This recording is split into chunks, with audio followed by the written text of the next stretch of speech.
Hello ladies and gentleman, boys and girls. आज एक बहुत ही इम्पोर्टेंट टॉपिक पे बात करने वाला हूँ जो फाइनेंस की ही टॉपिक है। तो शुरू करते हैं आज का topic. To be a successful investor और financial independent, it's all about money management. How well you manage your money, how well you handle your money. एक सक्सेसफुल इन्वेस्टर हो या फाइनेंशियल इंडिपेंडेंट होना चाहते हैं तो आपको चाहिए कि मनी मैनेजमेंट आना चाहिए। कैसे आप मनी को मैनेज करते हो, कैसे आप पैसे को हैंडल करते हो, तो आज इस टॉपिक में यही जानने की कोशिश करेंगे। एक वो ideal characteristic of a strong investor और फाइनेंशियल सिक्योर्ड पर्सन। एक फाइनेंशियली सिक्योर्ड पर्सन बनने के लिए या एक स्ट्रॉन्ग इन्वेस्टर बनने के लिए कौन से आइडियल कैरेक्टरिस्टिक है, आज हम उसे जानने की कोशिश करेंगे। नंबर 1 पे आता है हैव डायरेक्शन टुवर्ड्स मनी। पैसे के डायरेक्शन, किस डायरेक्शन में पैसे को लगाना चाहिए वो आपको पता होना चाहिए। नंबर 1, जहाँ तक स्टॉक मार्केट की बात आती है, बी टुवर्ड्स स्ट्रेंथ। जहाँ पर भी स्ट्रेंथ होता है वहाँ पर हमें रहना होगा। फॉर एग्ज़ाम्पल, अक्सर लोग क्या करते हैं, जहाँ पर भी थोड़ा सा प्रॉफिट मिलता है अपने शेयर्स को बेच डालते हैं, सेल करते हैं और लॉस मेकिंग शेयर्स को कंटिन्यू करते हैं। यह बहुत ही गलत प्रैक्टिस है। आपको हमेशा स्ट्रेंथ जहाँ पर है वहाँ पर ही रहना होगा, वहाँ पर कुछ ऐड भी कर सकते हैं आप। फॉर एग्ज़ाम्पल, आजकल HDFC बैंक, कोटक बैंक उतना स्ट्रॉन्ग नहीं है, उसमें इतनी स्ट्रेंथ नहीं है आजकल। तो वैसे उसमें आपको उसके बदले में जो स्टॉक्स स्ट्रेंथ बताते हैं, ताकत से है, यानी अपवर्ड डायरेक्शन में मूव कर रहे हैं, जैसा कि BSE बॉम्बे स्टॉक एक्सचेंज का शेयर या CDSL का शेयर, बहुत ही स्ट्रेंथ है उन शेयरों में, उसमें आप इन्वेस्टेड रहना चाहिए। सेकंड आता है be in the direction of wind, यानी जिस तरफ रुख हवा का होता है उस तरफ आपको रहना चाहिए ताकि आप फॉरवर्ड मूव हो सके। एक हवा जिस तरह ढकलती है, अगर उसी तरह आप चलते रहोगे, आप भागते रहो, तो थोड़ा हवा का भी प्रेशर, आपको हवा का भी साथ मिल जाता है। और एक चीज़ याद रखना है, जब भी आप स्टॉक मार्केट में होंगे, एक हमेशा याद रखिए, the trend is your friend. कभी भी ट्रेंड के साथ रहना चाहिए आप। अगर कोई शेयर अपवर्ड ट्रेंड में है तो उसे राइड करना चाहिए, और कोई शेयर डाउनवर्ड ट्रेंड में जा रहा है, डाउन होते जा रहा है, तो उसे जल्द से जल्द लॉस बुक कर एग्जिट हो जाना चाहिए। ये चीज़ें हम सीखे नंबर 1 पे, that is have direction towards money. दूसरा है फॉरगेट अबाउट मेकिंग मनी। पैसे बनाने का भूल जाइए। पैसे नंबर 1 है, पैसे, money is the by product.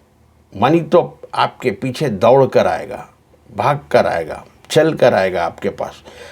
इसके लिए आपको करना है, first you have to get knowledge. किसी एक चीज़ की आपको नॉलेज हासिल करनी होगी, नॉलेज लेनी होगी, चाहे वो कोई भी फील्ड हो जिसमें आपका इंटरेस्ट हो और जिसे मार्केट को ज़रूरत है, उस चीज़ में आपको नॉलेज लेना होगा। फिर नॉलेज लेने के बाद उसमें एक्सपीरियंस करना होगा, एंड उसका एक्सपीरियंस भी करना, यानी उस पर आपको कम से कम 10,000 आवर्स काम करना होगा ताकि आपको आपकी नॉलेज, आपकी एक्सपीरियंस स्किल में कन्वर्ट हो जाए। एक बार आपको स्किल आ जाए, एक बार आपको 10,000 आवर्स का एक्सपीरियंस आ जाए वो फील्ड में, तो समझ लेना पैसे आपके पीछे दौड़ कर आएंगे।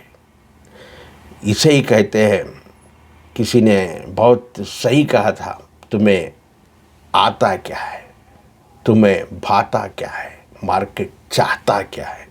अगर ये 3 चीज़ मिल जाए, अगर मार्केट चाहता क्या है, मार्केट की नीड क्या है, मार्केट को क्या चाहिए, वो अगर आपको आता है और वो चीज़ आपको भाती है, उसमें आपका दिलचस्पी इंटरेस्ट भी है, तो समझो money is the by product, पैसा तो आपके पास दौड़ कर आएगा। तो ये है सेकंड पॉइंट में, फॉरगेट अबाउट मेकिंग मनी। तीसरा आता है think in decades not in years. Decades यानी एक दहा जिसको बोलते हैं, 10 ईयर्स, उसको डिकेड बोलते हैं। पावर ऑफ कंपाउंडिंग जब भी असर बताती है जब आप डिकेड्स के लिए इन्वेस्टेड रहते हो, 10 साल, 20 साल, 30 साल। इसके लिए हमेशा वॉरेन बफे को याद कर लीजिए। आज उनकी उम्र 91 ईयर्स है। उन्होंने इन्वेस्टमेंट शुरू की थी सिर्फ 11 साल की उम्र में। 81 ईयर्स से इन्वेस्ट करते हुए आ रहे। आज भी 91 ईयर्स की उम्र में आने के बाद कहते हो मेरा नज़रिया लॉन्ग टर्म का है, माई व्यूज़ फॉर लॉन्ग टर्म, लंबे समय के लिए मेरा नज़रिया। तो उस तरह के नज़रिया होना चाहिए। अगर आप शेयर मार्केट में की स्ट्रैटेजीज को सीख लेते, शेयर मार्केट में सबसे पहले बिजनेस को समझना होगा, उसके बाद आता है बिजनेस के फाइनेंशियल्स को समझना होगा। जब बिजनेस फाइनेंशियल को समझ लेते हैं तो जब टेक्निकल्स की थोड़ी स्टडी करना होता, टेक्निकल्स में चार्ट्स आते हैं, bar charts, line charts, candlestick charts. उन चार्ट से आपको सिग्नल्स मिलते हैं कौन सा स्टॉक स्ट्रेंथ में है, उसका प्राइस और उसको वॉल्यूम्स को देखना होगा। ये चीज़ें अगर आप सीख लेते हो तो हर 3 साल में आपका इन्वेस्टमेंट, आपका पैसा डबल होगा। हर 10 साल में 10 टाइम्स मल्टीप्लाई, 10 टाइम्स ग्रो होगा। यानी 10 ईयर्स में 10 टाइम्स बोले तो 20 ईयर्स में 20 टाइम्स में 20 ईयर्स में आपका पैसा 100 टाइम्स होगा और 30 ईयर्स में 1000 टाइम्स। यानी 1 लाख अगर आप लगाते हो और ये सब सीख कर लगाते हो तो 30 ईयर्स में 1 लाख आपके 1000 लाख बन जाते, 1000 लाख्स बन जाती है, यानी 10 करोड़। तो ये होता है पावर ऑफ कंपाउंडिंग।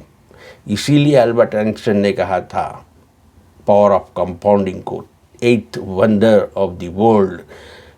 चौथा रूल आता है इसमें 10% रूल, यानी लो आपका जितना भी नेटवर्थ है, आपके पास जितना भी आपकी वर्थ है, यानी प्रॉपर्टी वेल्थ जितना भी, उसका 10% ही लोन लेना चाहिए। फॉर एग्ज़ाम्पल आपके पास 1 करोड़ वर्थ का प्रॉपर्टीज़ या वेल्थ, सब सोना चांदी पैसा घर जायदाद मिला के 1 करोड़ की है, तो आप 10 लाख 10% यानी 10 लाख का कर्जा लोन ले सकते। आपको चाहिए और मेरा भी हमेशा एडवाइस है कि एक इंसान को डेट फ्री होना चाहिए, कर्ज मुक्त होना चाहिए, कर्जा की तरफ नहीं जाना चाहिए। लेकिन अगर डेट लेते भी हो तो उसका लिमिट है 10% ऑफ योर नेटवर्थ, और वो भी कर्जा इसीलिए लेना चाहिए अगर आपको उससे एसेट्स बनाने हैं, ना कि लायबिलिटीज़। 5th पॉइंट में आता है lend only when you are willing to forgo. Lend only when you are willing to forgo, मतलब कर्जा उसी वक्त दो जब आप उसे नहीं भी वापस हुआ तो आपको कोई चिंता नहीं होगी। आप किसी को, कोई दोस्त हुआ, कोई रिश्तेदार हुआ, आपसे पूछ रहे हैं आपकी जितनी लिमिट है आप कितना बर्दाश्त कर सकते हैं, 2000, 5000, 10,000, अगर ये वो लौटाए नहीं भी लौटाएगा तो आपको उससे फ़र्क नहीं पड़ेगा, तभी आप कर्जा दीजिए, वरना कर्जा मत दीजिए। और एक चीज़ यहाँ पर बोलने जा रहा हूँ, कभी भी कोई आपको रिक्वेस्ट करे कि श्योरिटी पर साइन करो, सिर्फ श्योरिटी है साइन कर दो। लोगों को श्योरिटी और विटनेस में फ़र्क नहीं मालूम होता। अक्सर विटनेस, कुछ विटनेस ही समझते श्योरिटी हो कि मेरे को क्या करना है भाई, साइन कर दे रहो बस।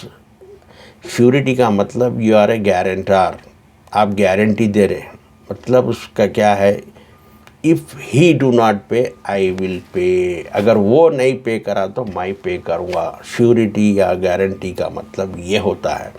विटनेस दे सकते हैं आप, विटनेस फॉर द ट्रांजैक्शन, मगर you should not give any, you should not sign any paper as a surety और गारंटर, याद रखिए। नेक्स्ट 6th पॉइंट में आता है लिव मॉडेस्टली, या within the means you live and spend money within your means, जितनी आपकी, जैसा उर्दू या हिंदी में कहते, जितनी आपकी चादर उतना ही पैर फैले आए।